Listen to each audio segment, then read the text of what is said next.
Hello everyone, welcome to जेनिक। So next question पे हम लोग आज आ चुके हैं। होपफुली आप सभी ने जेनिक लाइव ऐप पे जाके G28 जी स्कोर जी कोर नाम का जो आपका कोर्स डिजाइन हुआ है, जो कि फ्री ऑफ कॉस्ट है, उसमें कोई पैसा नहीं लगता है। लाइव ऐप पे जाके आपको सिर्फ उसमें रजिस्टर करना है। होपफुली आपने इस क्वेश्चन को सॉल्व किया होगा और आपने इसको आंसर भी किया होगा कि इसका क्या आंसर आएगा। रिजल्ट भी आपको बहुत जल्दी पता चल जाएगा, डोंट वरी उसके लिए।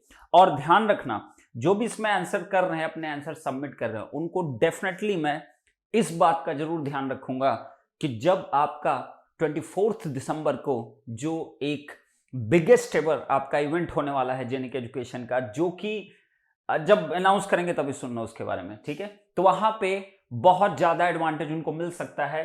That's why I am everyday saying. बाद में फिर आप लोग कहते हो ना सर हमको ये दे दो वो दे दो, तो you have to do something ना, you have to show your potential, you have to prove your potential that you are exactly deserving or not. Okay, तो चलें इस क्वेश्चन पे। तो आप सब ने क्वेश्चन ट्राई किया होगा, बहुत ही अच्छा क्वेश्चन है on the basis of power absorb and deliver. और आज जब आप इसका सोल्यूशन देखोगे तो आपके concept related with the power, related with the practical source, related with the battery, आपके सारे डाउट्स एक साथ क्लियर करूंगा। ये क्वेश्चन ही ऐसा है। ओके, तो इस क्वेश्चन को बहुत ही अच्छे वे में मैं ट्राई करूंगा और आपको बताने की कोशिश करूंगा। और जो माइन्यूट मिस्टेक्स हैं, जो आप गलतियां करते हो, दिख रहा है बड़ा क्वेश्चन बट है नहीं, एक्चुअली बड़ा क्वेश्चन है, बहुत छोटा सा क्वेश्चन। आपको जस्ट इसमें मैथमेटिकल थोड़ा सा कॉम्बिनेशंस करना है। इवन आपको कैलकुलेटर की भी जरूरत शायद ना पड़े। ओके, नहीं पड़ेगी। तो ट्राई करो, ऐसा कॉम्बिनेशन क्रिएट होगा कि आपको मजा आएगा इस क्वेश्चन में। करेक्ट, चले बड़े। अब देखिए जरा क्वेश्चन में क्या कहा, ध्यान से देखिएगा। दिया है ए 20 volt battery with an internal resistance of कितना, 5 ओम। मतलब एक चीज तो क्लियर हो गया, क्वेश्चन को एग्जाम में आपको बहुत ही अच्छे से आपका समय जाना चाहिए उसके ऊपर, उसको पढ़ने में हड़बड़ी करने से, गलती करने से, आधी सिली मिस्टेक जो होती है क्वेश्चन सही से ना पढ़ने की वजह से होती है। तो क्वेश्चन को बहुत प्रिसाइजली पढ़ा करो, बहुत अच्छे से एक पॉइंट को पढ़ा करो। ओके, तो क्वेश्चन में क्या कहा कि एक बैटरी है जिसका इंटरनल रेजिस्टेंस कितना है, 5 ओम है। इसका मीनिंग क्या हुआ, एक 20 वोल्ट की बैटरी है जिसका इंटरनल रेजिस्टेंस कितना, 5 ओम है। इसका मतलब ये मेरा प्रैक्टिकल वोल्टेज सोर्स है। ये क्लियर हो गया। तो जब भी प्रैक्टिकल वोल्टेज सोर्स आ गया, तुम्हारे दिमाग में तुरंत प्रैक्टिकल वोल्टेज सोर्स के सारे कॉम्बिनेशन चलने चाहिए कि सर ने हमको बताया था इसका कर्व कैसा होता है। अगर जरूरत पड़ी, जब इतने कॉम्बिनेशन सोचना स्टार्ट करोगे ना, रिवीजन ऑटोमेटिक आपका होता चला जाएगा, अपने आप रिवीजन होता है। रिवीजन के लिए फिर आपको कॉपी खोलने की जरूरत नहीं पड़ेगी। तो प्रैक्टिकल वोल्टेज सोर्स है, चलो बना देते हैं। तो कितने वोल्ट की बैटरी बेटा, ध्यान से देखना, कितने वोल्ट की है, 20 वोल्ट की। चलो इसको 20 वोल्ट कर दिया। इसका इंटरनल रेजिस्टेंस कितना दिया हुआ है, 5 ओम दिया है। तो ये लो भाई, ये मैंने इंटरनल रेजिस्टेंस भी इसका बना दिया 5 ओम का। This is 5 ohm. Okay, this is 5 ohm. अब सोचो, इसका मीनिंग हुआ कि जो भी आपका कुछ भी कनेक्ट होगा, लोड वोड कुछ भी, वो इसके आगे होगा। इसका मतलब ये हिस्सा कितना हो गया आपका बैटरी का, ये क्या हो गया आपका प्रैक्टिकल वोल्टेज सोर्स। इस टर्मिनल का नाम दे दो, ए दे दो, इसको बी नाम दे दो। ओके, अब ए बी टर्मिनल के अक्रॉस अगर मैं कहूं कि वोल्टेज की बात करूं, तो मान लो इसको मैं प्लस माइनस कितना कह दूं, वी कह दूं। करंट कितना जा रहा है इसमें, कैपिटल आई जा रहा है। सही। तो इसका मतलब अगर तुमसे क्वेश्चन नहीं पूछा, फिर भी तुम्हें रिवाइज करा रहा हूं इसलिए बता रहा हूं, अगर वीआई कैरेक्टरिस्टिक इस पर्टिकुलर आपके सोर्स की पूछा जाए, तो वीआई कैरेक्टरिस्टिक हमेशा किसका होता है, टर्मिनल्स का होता है। किसके टर्मिनल का, प्रैक्टिकल वोल्टेज सोर्स के। तो प्रैक्टिकल वोल्टेज सोर्स का अगर वीआई कैरेक्टरिस्टिक आप ड्रॉ करते तो आपको कैसा दिखाई देता, देखो जरा ध्यान से। रिवीजन करा रहा हूं बेटा, ध्यान से सुन लेना, यही होता है रिवीजन। आई वी कैरेक्टरिस्टिक किसका, ध्यान रखना, किसका, इस टर्मिनल पे जो वोल्टेज और करंट है उसकी कैरेक्टरिस्टिक है, अगर एक voltage in series with resistance है तो प्रैक्टिकल वोल्टेज सोर्स है। ओके, कैसी होती कैरेक्टरिस्टिक, दिमाग कुछ आ रहा है, कुछ ऐसी कैरेक्टरिस्टिक होती थी। एक स्ट्रेट लाइन जिसका स्लोप कैसा होता था, नेगेटिव दिख रहा है ना, नेगेटिव स्लोप 1 बाय कितना, आर होता था ना, आर एस आप लिखते थे। अब कुछ लोग कहेंगे सर यहां नेगेटिव नहीं लिखे, अरे नेगेटिव दिख रहा है, क्यों लिखोगे नेगेटिव, मत लिखो ना। 1/RS हो गया स्लोप, नेगेटिव दिख रहा है तुमको, नेगेटिव स्लोप है, it is not a positive slope, decreasing है, करेक्ट। तो 1 क्या था, RS था। RS क्या है, यही तो है RS, this is your RS, correct. ये आपका क्या है, this is your VS, this is your VS। अब बताइए, अब आप सोचो इस यहां पे पॉइंट क्या होता था, यहां पे देखो करंट की वैल्यू 0, जब ये करंट 0 तो V की वैल्यू VS की इक्वल आएगी कि नहीं आएगी, आएगी। तो इसको मैं क्या लिख सकता हूं, this will be equal to कितना, VS कॉमा कितना, 0 की इक्वल, सही है। VS कॉमा कितना, 0 की इक्वल है, सही है। जब वोल्टेज अगर मैं 0 कर दूं, ये वोल्टेज 0 कर दूं, ये शॉर्ट हो जाएगा ना, शॉर्ट अगर हो जाएगा तो बताइए करंट कितनी फ्लो करेगी, VS बाई कितना, RS फ्लो करेगी कि नहीं करेगी, बिल्कुल करेगी। तो यहां पॉइंट कितना हो गया, VS बाई RS हो गया, सही है। इसी को आप क्या कहते थे, इसी का आप क्या कहते हैं, थेवेनिन वोल्टेज भी यही होता है, और इसी को आप क्या कहते हो, this is also known as ISC short circuit current, या इसी को आप नॉर्टन करंट भी कहते हो गया, खत्म, दिस इज द कैरेक्टरिस्टिक। तो प्रैक्टिकल वोल्टेज सोर्स का सब कुछ तुम्हें यहां से आइडिया लग गया क्या होता है, यही प्रैक्टिकल वोल्टेज सोर्स है, यही थेवेनिन इक्विवेलेंट मॉडल है, यही आपका नॉर्टन मॉडल भी आप क्रिएट कर सकते हो, इसमें जस्ट सोर्स ट्रांसफॉर्मेशन आपको यूज करना, दैट्स इट। सब रिवाइज हो गया। तो थेवेनिन हो गया आपका, नॉर्टन हो गया आपका, प्रैक्टिकल वोल्टेज सोर्स हो गया, प्रैक्टिकल करंट सोर्स करना, इसी को जस्ट आप क्या कर दो, इसी जस्ट आप सोर्स ट्रांसफॉर्मेशन लगा के आप एक प्रैक्टिकल करंट सोर्स में इसको कन्वर्ट कर सकते हो, करेक्ट है। यही आपका रिवीजन का प्रोसेस होना चाहिए, क्वेश्चंस के थ्रू आप कैसे रिवीजन करते हो, करेक्ट। आगे बढ़े, चलो अब आते हैं एक्चुअल क्वेश्चन पे, अब आते हैं एक्चुअल क्वेश्चन पे। हटा दो बेटा इसको, चलो हटा दिया इसको, ओके। अब देखिए जरा ध्यान से, अब देखिएगा एकदम ध्यान से देखिएगा। चलो ये तो हो गया सोर्स आपका। अब सुनो जरा, अब क्या कहा है क्वेश्चन में, उसको पढ़ते हैं और समझने की कोशिश करते हैं, ओके। दिया हुआ है, क्या दिया है कि आपका एक प्रैक्टिकल वोल्टेज सोर्स है, यहां तक तो कर दिया, is connected to a resistor of X ohm. तो मतलब ये जो प्रैक्टिकल वोल्टेज सोर्स है किसी X ओम रजिस्टर के साथ कनेक्शन इसका है X ओम, जिसकी वैल्यू कितनी X है, करेक्ट। अब फिर सेकंड केस, ये तो केस 1 बन गया, ये कौन सा होगा, केस 1 लिख दिया मैंने, केस 1, ठीक। पूरा क्वेश्चन पहले पढ़ लो, केस 1 तो ये हो गया। अब केस 2 में उसने क्या बोला, केस 2 देखिए, यहां केस 2 पहले क्वेश्चन को पढ़ के उसको समझ लिया करो, ठीक है, एग्जैक्टली क्या पूछने वाला है। फिर कह रहा है if an additional 6 ohm is connected across the battery, across the battery, okay. तो कह रहा है कि बैटरी तो मेरी यही थी, प्लस माइनस कितना था, 20 वोल्ट था, ये कितना था बेटा, 5 ओम था, 5 ओम था। अब सुनो, अब ध्यान सुनना, और ऑलरेडी ध्यान से वर्ड्स को सुनना। इफ एन एडिशनल 6 ओम, मतलब X ओम पहले से कनेक्टेड है, अब एक एडिशनल और कनेक्ट करो तो X ओम हटा नहीं सकते, X ohm as it is रहेगा, तो X ओम को मैं कनेक्ट कर दिया यहां पे, ये तो था ही पहले से ही, इसमें कोई चेंजेस नहीं था X ओम। अब क्या बोला उसने कहा कि बैटरी के क्रॉस अगर 6 ओम का एक रेजिस्टेंस और ऐड कर दे, तो बैटरी मतलब 6 ओम यहां नहीं है, यहां नहीं, तुम यहां कनेक्ट कर दो 6 ओम को, यहां नहीं है कि 6 ओम तुमने यहां कनेक्ट कर दिया। जब भी एक प्रैक्टिकल वोल्टेज सोर्स होता है तो हमेशा याद रखना, बैटरी के अक्रॉस अगर वर्ड आएगा, बैटरी के अक्रॉस अगर वर्ड आएगा तो हमेशा उसका आउटपुट टर्मिनल होगा। तो आउटपुट टर्मिनल क्या है, ए और बी ना। इसका मतलब ये पूरी बैटरी थी ना 20 ओम इन सीरीज विथ 5 ओम, यही तो बैटरी थी ना, इसके अक्रॉस कह रहा है, तो मतलब यहां कनेक्ट होगा ना, ये आपका क्या हो गया बेटा, 6 ओम मैंने यहां पे कनेक्ट कर दिया, सही है। तो ये टर्मिनल कितना था, ए था, ये टर्मिनल कितना था, बी था, एकदम परफेक्ट है सर। तो ये दोनों केस मैंने ड्रॉ कर दी यहां पे अक्रॉस द बैटरी। अब पूछा क्या है, सुनिए जरा ध्यान से। अब कह रहा है केस 1 केस 2 तुम्हें पता चल चुका, एकदम प्यार से सुनना बेटा, गलती नहीं करना, जैसे एग्जाम में फटाक से कर सको इन सब क्वेश्चंस को, ओके। अब बताइए आप क्या पूछा, find the value of x such that, x की वो वैल्यू बताओ कि external power supplied by battery, external power supplied by battery, या पावर सप्लाइड बाय बैटरी भी कहता तो भी कोई इशू नहीं, पावर सप्लाइड बाय बैटरी भी कहेगा, पावर सप्लाइड बाय बैटरी और external power supplied by battery दोनों में छोटा सा डिफरेंस है, अगर तुम कंसीडर करोगे तो आपका, अगर गेट में क्वेश्चन पूछा यहां पे power supplied by battery, external power supplied by the battery, दोनों में अगर गेट पॉइंट ऑफ व्यू से आप देखोगे दोनों में डिफरेंस है। दोनों में क्या डिफरेंस, सुनिए जरा ध्यान से एकदम।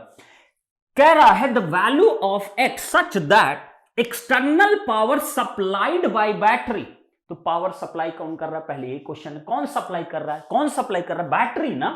अगर बैटरी सप्लाई कर रही तो ऑब्वियस बात है लोड एलिमेंट क्या है, ये है ना, यही तो है लोड एलिमेंट। ये आपका क्या है बेटा, लोड एलिमेंट। यहां पे कौन लोड है, ये सिर्फ एक्स ओम आपका लोड एलिमेंट है। This is the load, this is the load, this is the load, correct. ये क्या है, ये बैटरी है। ये क्या है बेटा, बैटरी है। तो ये बैटरी का जो एक्सटर्नल पावर है, तो एक्सटर्नल पावर का मतलब कहां की पावर की बात कर रहा है, पीएबी की बात कर रहा है केस 2 में, पीएबी की बात कर रहा है केस 2 में। और यहां पे भी कौन सी एक्सटर्नल पावर कहलाएगी, एबी के क्रॉस पावर। तो पीएबी कहां का बेटा, केस फर्स्ट का। समझ में आई इतनी बात। तो एक्सटर्नल पावर का मतलब हुआ एबी टर्मिनल पे जो पावर होगी अवेलेबल, एबी टर्मिनल पे जो पावर होगी उसको कहोगे आप एक्सटर्नल पावर। इसकी पावर मत कैलकुलेट कर देना, निपट जाओगे बेटा, ओके। नहीं कई लोग सोच सकते सर बैटरी का मतलब तो यहां की पावर हुआ ना सर, P20 वोल्ट की power. No, it is not the external power, ध्यान रखना, this is the internal power. तो बैटरी की एक्सटर्नल पावर का मतलब यहां एक नोट करके लिखे, P battery, battery external, external का मतलब क्या हुआ, PAB। अगर तुमसे पूछता P battery, P battery internal power, internal power, तो आप कहां की पावर लेते, P20 वोल्ट की पावर आप यूज करते, सही है। तो एक्सटर्नल मतलब कि जितना इंटरनली यहां पावर है उसमें से कितना इसके इंटरनल रेजिस्टेंस में डिसिपेट हो गया और कितना एक्सटर्नल पे अवेलेबल है, that is the external power. यही इसका मेन पॉइंट था। अगर कोई गलती किया तो यहां गलती मारेगा कि आपका यहां की पावर दोनों को मैं क्या कर दूंगा, इक्वेट कर दूंगा। क्यों कह रहा है वो कि अगर ये एलिमेंट जब ऐड हुआ और जब ये एलिमेंट नहीं था, सिर्फ एक्स था, दोनों ही केस में बताइए battery remains the same power, मतलब यहां की पावर दोनों केस में क्या है, सेम है। तब बताइए एक्स की वैल्यू क्या होगी। यही क्वेश्चन एग्जैक्टली आपसे पूछा गया। तो गलती करने का चांस कहां, यहां पावर वाली चीज में। तो ये पावर एक्सटर्नल कौन सी होगी, एबी के क्रॉस। एक्सटर्नल पावर क्या, एबी के क्रॉस। सही है कि नहीं सही, परफेक्ट है। तो इसने क्या क्वेश्चन बोला, PAB case 2 is equal to कितना है, पीएबी कितना बेटा, केस फर्स्ट का। यही तो क्वेश्चन कह रहा है ना, दोनों केस की पावर सेम है। बैटरी के एक्सटर्नल पॉइंट पे आपका पावर क्या है, सेम है, ऐसा कहा। तब बताइए एक्स की वैल्यू। सही है, यहां तक समझ में आ गया। आगे बढ़ सकता हूं तो रब कर रहा हूं बेटा, रब कर रहा हूं मैं, इसको हटा रहा हूं, इसको आप नोट कर लो इसको। चलो प्यार से समझो, रिवीजन कर रहे हो ना तो रिवीजन ढंग से करो, अदरवाइज छोड़ दो। रिवीजन करो ढंग से करो, अदरवाइज ड्रॉप इट, ओके। अब बताइए, अब अगर तुम्हें इस पॉइंट की पावर निकालनी तो जब भी 1000 बार आपको बोला हूं, जिस भी पॉइंट पे पावर तुम्हें निकालना है उस पॉइंट के टर्मिनल पे, उस टर्मिनल पे एग्जैक्टली वोल्टेज कितना है, उस टर्मिनल पे एग्जैक्टली करंट कितना है, वही डीसी सर्किट में दोनों का मल्टीप्लिकेशन क्या कहलाता है, आपका पावर कहलाता है। तो जिस टर्मिनल पे पावर तुमसे निकलवाना है उस टर्मिनल का वोल्टेज, उस टर्मिनल पे कितनी करंट है, वही आपकी पावर कैलकुलेशन में यूज होती है। कभी दूसरा कोई वोल्टेज, दूसरी कोई करंट नहीं यूज होने वाली, करेक्ट। तो आप बताइए, अगर मैं ए बी टर्मिनल पे पावर निकालना चाहता हूं तो ए बी टर्मिनल पे क्या हो सकती पावर, बताइए। ए बी टर्मिनल के क्रॉस वोल्टेज कितना है, चलो इसको V1 मान लेते हैं, इसको हम I1 कह देते हैं। सही है, फर्स्ट केस है। तो मैं क्या लिखूंगा, V1, करंट कितनी I1, तो V1 टाइम्स ऑफ I1। एक तो ये तरीका है। दूसरी चीज सोचो, ए बी टर्मिनल के अक्रॉस ही आपका एक रेजिस्टेंस X ओम का लगा है, तो ए बी टर्मिनल जो पावर होगी पूरी पूरी पावर इसमें भी सेम ही जाएगी ना, क्यों करंट आपकी यही वोल्टेज उसके अक्रॉस भी इतना, तो इसमें पावर उतनी पावर आएगी जितनी यहां पावर होगी। तो आप बताइए, मैं इसको ऐसे भी लिख सकता था, करंट कितनी है I1 स्क्वायर टाइम्स ऑफ कितना, X के इक्वल। सही है कि नहीं सही, परफेक्ट ना, बता दीजिए एकदम एकदम परफेक्ट है ना। चाहे आप I1 स्क्वायर इंटू एक्स लिखो या इसके क्रॉस वोल्टेज, इसके क्रॉस इसमें कितनी करंट जा रही, दोनों का multiplication, both are the same thing in DC circuit, हमेशा सेम थिंग है, करेक्ट है। तो आगे बढ़ूं तो आप बताइए, इसका मतलब अगर मैं I1 जान जाऊं तो मैं इस पावर को कैलकुलेट कर लूंगा। I1 जरा बताइए कितना होगा, I1 अगर यहां से कैलकुलेट करूं कितना आएगा, केबीएल नहीं लगा सकते आप, तो I1 कितना आएगा, 20 volt divide by total resistance, तो कितना हो जाएगा 20 डिवाइड बाय कितना बच्चे 5 प्लस कितना x, 5 प्लस कितना x का स्क्वायर मल्टीप्लाइड बाय कितना बेटा x की इक्वल। सही है, यह आपका आया PAB केस फर्स्ट का, केस फर्स्ट का। इज इट करेक्ट और नॉट? नोट कर लो भाई, नोट कर लो, गलती नहीं होनी चाहिए। This is the first case power. चले आगे बढ़े, अब सेकंड केस में आते, ध्यान से देखिएगा। अब अगर सेकंड केस की तुम बात करते हो तो एकदम प्यार से सुनिएगा, एकदम प्यार सुनिएगा। फिर से मुझको क्या निकालना है, PAB कितना केस 2 का, केस 2 का। बोलिए, तो मैं अब AB टर्मिनल पे, क्योंकि अब लोड आपका चेंज कर गया, अब लोड केवल X नहीं ये भी है, तो बताइए यहां का वोल्टेज कितना ले लूं, V2 ले लूं। अब टर्मिनल पे करंट कितनी, इस टर्मिनल पे करंट कितनी, इसको मैंने मान लिया I2। ये तो क्लियर है ना, डायरेक्शन क्यों I2 को उधर लिया, क्योंकि बैटरी सप्लाई कर रहा है, ये एब्जॉर्ब कर रहा है। तो बैटरी सप्लाई करेगा तो यहां से करंट निकलनी चाहिए, इसके लोड के क्रॉस जो आपका वोल्टेज उस पर करंट एंटर करने चाहिए पॉजिटिव टर्मिनल पे, ये सबको क्लियर है। एब्जॉर्ब का मतलब क्या होता है, प्लस माइनस। अगर करंट ऐसे जाए तो एब्जॉर्बिंग है, अगर करंट आपकी ऐसे जाए तो ये क्या है, डेलिवरिंग। तो P डिलीवर ये कहलाता है, और इसको क्या बोलते हैं, P एब्जॉर्ब कहते हैं। सही, ये सबको क्लैरिटी होनी चाहिए, इसलिए मैंने वो डायरेक्शन यूज किया है, इसलिए सिर्फ मैंने उस डायरेक्शन को यूज किया। अब बोलो बेटा, अब बहुत इंटरेस्टिंग क्वेश्चन, बहुत मजेदार क्वेश्चन है, बोलिए जरा। इसका मतलब इस टर्मिनल पर अगर फिर से पावर निकालना तो मैं क्या लिखूंगा, V2 टाइम्स ऑफ कितना I2। एक तो ये तरीका, एक तो ये तरीका, दूसरा तरीका ध्यान सुनना, ये भी रेजिस्टेंस है, ये भी रेजिस्टेंस है, तो इनका दोनों का कॉम्बिनेशन क्या हम नहीं बना सकते, क्या आएगा कॉम्बिनेशन, तो इसको मैं क्या लिख दूं, R इक्विवेलेंट कुछ लिख दूं ऐसे, क्या आ जाएगा बोलिए, x टाइम्स ऑफ कितना 6 डिवाइड बाय 6 प्लस कितना x, दोनों पैरेलल में है। तो आप बताइए इस पूरे को मैं रिप्लेस कर सकता हूं नहीं, क्या रिप्लेस करके लिख दूं यहां सिंपली, यहां मैं सिंपली क्या लिख देता हूं, R इक्विवेलेंट, R इक्विवेलेंट। सही है कि नहीं सही?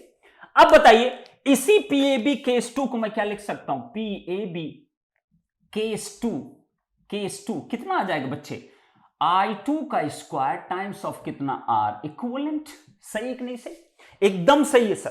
तो आप बताइए फाइनली क्या हो जाएगा, I2 की वैल्यू अगर तुम कैलकुलेट करो तो क्या आएगा, 20 डिवाइड बाई, बोलिए बेटा 5 प्लस कितना R इक्विवेलेंट का स्क्वायर मल्टीप्लाइड बाई कितना R इक्विवेलेंट। सही कि नहीं सही? एकदम सही सर। तो यह आपका केस 2 की पावर आ गई। अब सोचो क्या तुम्हारे पास ये पावर और ये पावर सेम है, ऐसा क्वेश्चन ने कहा है, तो दोनों पावर को सेम कर दो। सेम करके देखते हैं, केस 2 की पावर देखिए जरा ध्यान से, 20 divide by 5 plus R equivalent की वैल्यू कितनी है जरा पुट कर दो, 6 times of x divide by कितना बच्चे, 6 प्लस कितना x का क्या बेटा, टोटल का क्या, टोटल का होल स्क्वायर, टोटल का क्या whole square times of R equivalent itself value कितनी 6x डिवाइड बाय कितना 6 प्लस x की इक्वल। सही, एकदम सही कि नहीं सही? बिल्कुल परफेक्ट सर, एकदम सही है sir. Is equal to first case की जो पावर है कितनी लिखी हुई है, 20 डिवाइड बाई 5 प्लस x का क्या होल स्क्वायर पूरा इनटू कितना x की इक्वल। सही, दोनों पावर हमने इक्वेट कर दिया। अब ध्यान से देखिए और खुद सोचिए और जवाब दीजिए, खुद सोचिए और जवाब दीजिए, खुद सोचिए और जवाब दीजिए। एक ही इक्वेशन है, लेकिन यह भी ध्यान रखना एक ही वेरिएबल है, एक इक्वेशन एक वेरिएबल, तो इसका मतलब इसका सॉल्यूशन पॉसिबल है। पॉसिबल है, कैसे है ध्यान से देखो जरा।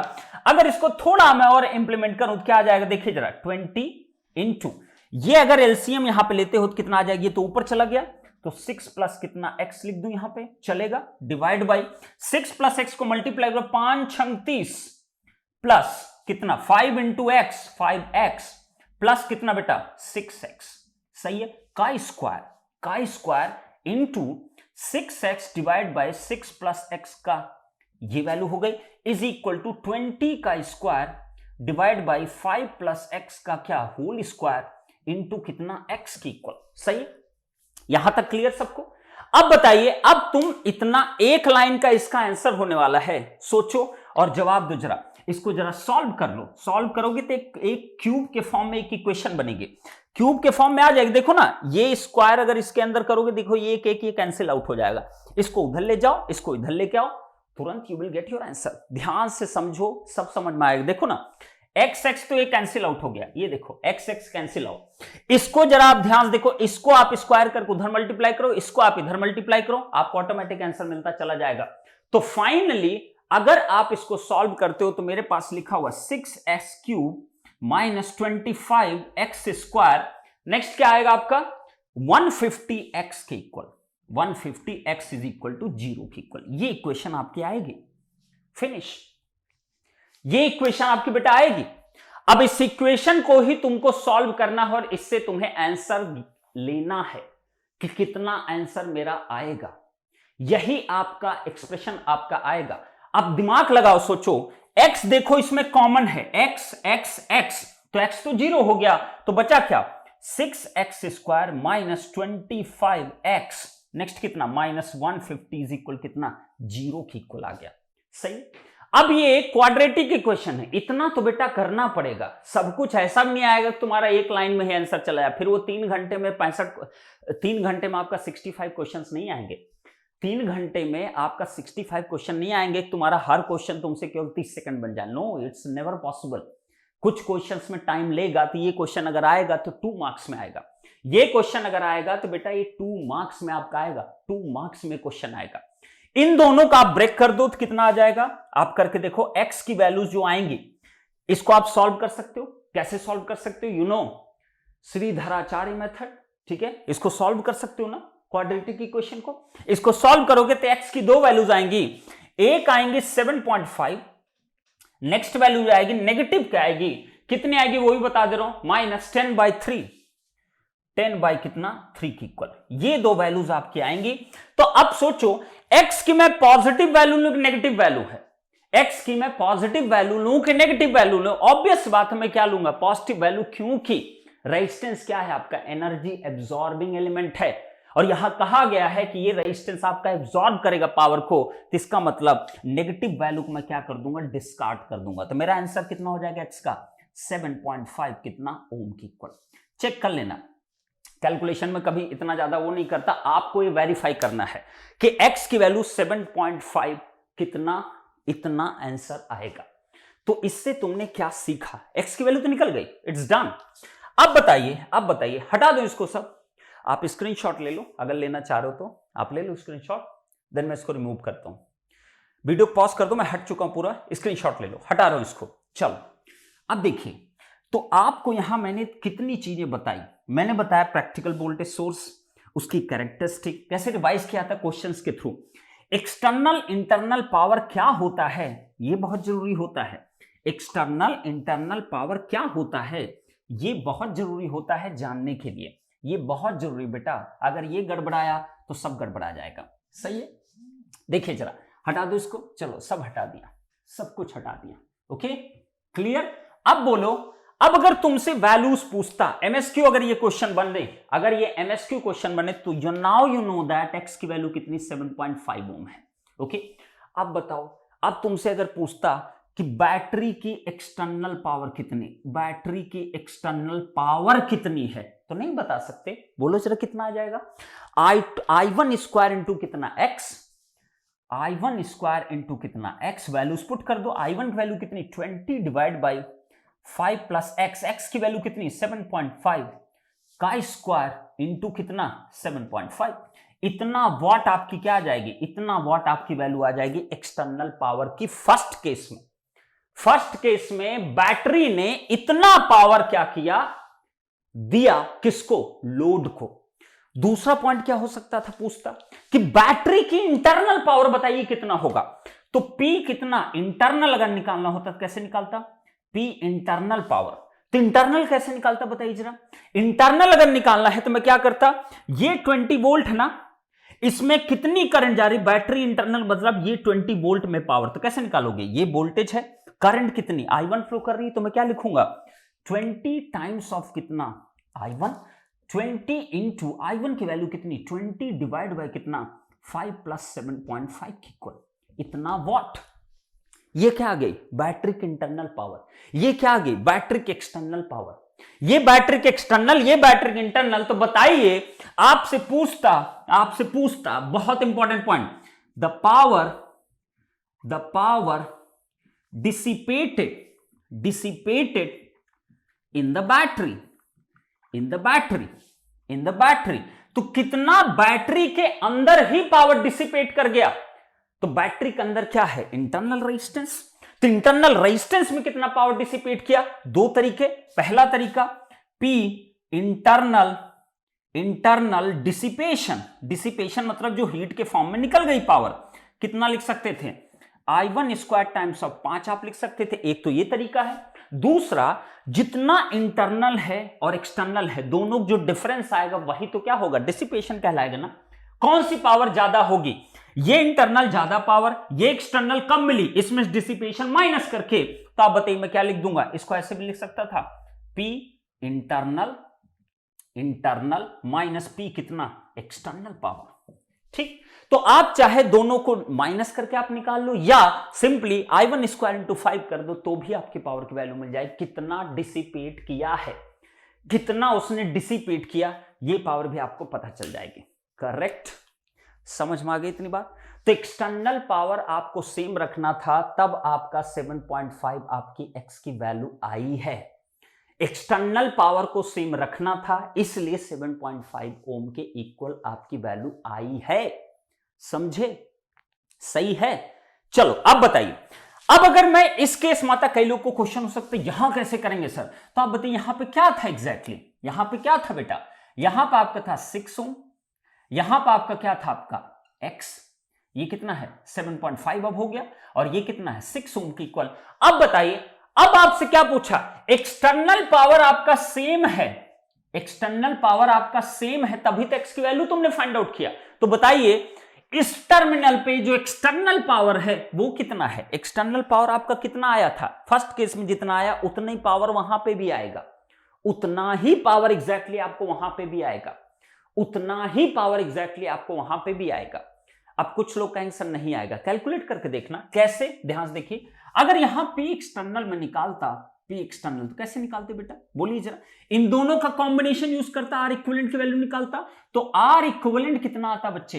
R इक्विवेलेंट कितना आता? That is equal to 6 into 7.5 divide by कितना? 6 प्लस कितना? 7.5। ये तो R इक्विवेलेंट की वैल्यू आती। अब बताइए अगर R इक्विवेलेंट आ जाता तो बोलो P एक्सटर्नल की वैल्यू कितनी आ जाती? P एक्सटर्नल आ जाता I2 का स्क्वायर टाइम्स ऑफ कितना? R इक्विवेलेंट की इक्वल।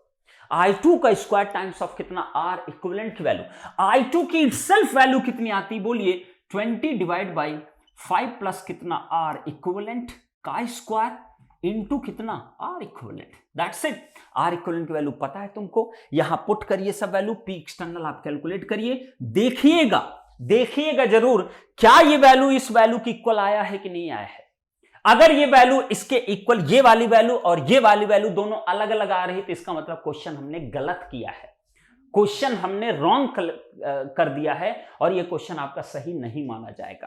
तो आपका चेक करना, आप चेक भी कर सकते हो क्या ये पावर, और जब यहां से कैलकुलेट करो क्या ये दोनों पावर आपकी सेम है कि नहीं है, और अगर नहीं है तो इसका मतलब क्वेश्चन गलत फ्रेम हुआ है, क्वेश्चन गलत है, सोल्यूशन गलत है, सब कुछ गलत है, कुछ भी सही नहीं इस क्वेश्चन में। करेक्ट?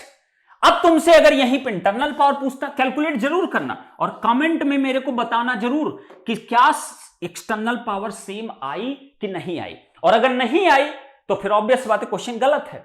फिर इसका मतलब मैंने जो इसमें क्वेश्चन जो भी सेलेक्ट किया ये क्वेश्चन गलत है, इस क्वेश्चन में ऐसा नहीं होना चाहिए, बट ऐसा होगा नहीं, बिल्कुल आएगा। ओके, अब सोचो, अब इंटरनल पावर जरा कैलकुलेट करो, इंटरनल पावर इस केस के लिए कैलकुलेट करो तो क्या आएगा बेटा? इंटरनल पावर आएगा 20 इंटू क्या? I2। नाउ I2 वैल्यू लिखिए 20 इंटू I2 वैल्यू कितनी है? 20 डिवाइड बाई 5 प्लस कितना? R equivalent. सही कि नहीं सही? अब जरा इंटरनल पावर तुम कैलकुलेट करना, R इक्विवेलेंट वैल्यू ये देखो निकली हुई है, इसको वैल्यू रखना यहां पे, इंटरनल पावर लिखना और मुझे जरा बताना क्या इंटरनल पावर केस 2 का और इंटरनल पावर आपका केस 1 का, क्या ये दोनों भी सेम होंगे कि नहीं होंगे? अगर इन दोनों केस में एक्सटर्नल पावर सेम है x की किस वैल्यू के लिए? 7.5 ओम के लिए, तो बताइए क्या इंटरनल पावर भी सेम होगा? ध्यान से समझना, तुमको जवाब वैसे तुरंत दे देना चाहिए, लेकिन मैं जानना चाहता हूं तुमको कितनी समझ है कि अगर एक्सटर्नल पावर x की 7.5 ओम वैल्यू के लिए इस टर्मिनल पे सेम है, तो क्या दोनों केस में यहां की इंटरनल पावर भी सेम होगी कि नहीं होगी? तुम्हें 2 सेकंड इसका आंसर करना चाहिए, इसके लिए कैलकुलेशन करने की जरूरत नहीं है।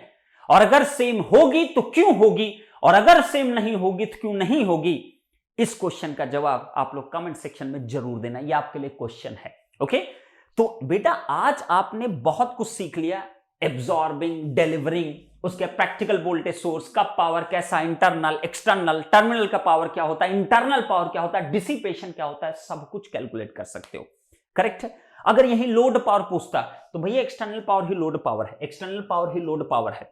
अगर इंडिविजुअल पावर पूछता तो एक्स ने कितना पावर एब्जॉर्ब किया, तो बेटा आपको यहां I2 दिया है ना, I2 कैलकुलेट करो, करंट डिवीजन रूल लगाओ, इसमें करंट निकालो, इसमें करंट निकाल लो, दोनों करंट जब निकल जाएगा तो करंट का स्क्वायर इंटू 6, करंट का square into 7.5, you will get individual powers. समझे मेरी बात? तो आप सब कोई कमेंट जरूर करिएगा जो मैंने अभी क्वेश्चन पूछा है आपसे, और मैं देखना चाहता हूं तुम कितना समझते हो और तुम कितना अपना लॉजिकल माइंड दौड़ा सकते हो कि तुम विद इन सेकंड्स में आंसर कर सको। ओके, तो इसी के साथ मैं विदा लेता हूं और नेक्स्ट क्वेश्चन में आपको मिलूंगा। आप ध्यान रखना, बहुत सीरियसली लो क्वेश्चन को, क्योंकि अगर तुमने सीरियसली नहीं लिया तो बेटा गेम हो जाएगा, ये कंफर्म्ड है। ओके, तो आपको इस टाइम बहुत सीरियस रहना गेट 2021 के लिए बच्चे, और इतनी मेहनत हम लोग कर रहे हैं तो आपसे भी एक्सपेक्ट कर रहे हैं कि आप भी मेहनत करिए। ओके, चलो फिर विदा लेते हैं, नेक्स्ट मिलते हैं, और कमेंट जरूर करना जो मैंने क्वेश्चंस पूछे, तभी मैं अच्छे अच्छे क्वेश्चन लेके आऊंगा। अदरवाइज ना कोई मतलब नहीं होता, अगर इंटरेक्शन नहीं रहेगा तो क्या मतलब है, फिर आप अगर इन्वॉल्व नहीं होगे सही से तो मेरा देने का कोई मीनिंग नहीं है। ओके, चलो, thank you so much, love you all.